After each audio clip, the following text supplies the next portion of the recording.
آپ تو ایک مسلمان ملک میں رہتے ہیں جہاں کسی حد تک اتنی اوریانی نہیں ہے جتنی اوریانی یورپ میں ہے. ایک تہذیب ہے، ایک ثقافت ہے، اس میں آپ رہ رہے ہیں. تو کوئی جو وہاں رہ کر اپنی نظریں بچاتا ہے تو کیا ہم یہاں رہ کے اپنی نظریں نہیں بچا سکتے؟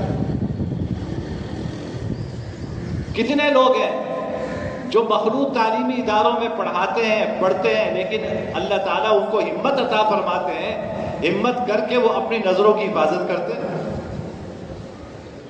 ہر جگہ آپ کو ایسے لوگ ملیں گے. تو اگر وہ اپنی نظروں کی حفاظت کر سکتے ہیں تو میں اور آپ کیوں نہیں کر سکتے؟ بات ساری ہمت کی ہے اور اللہ کی عظمت کی ہے.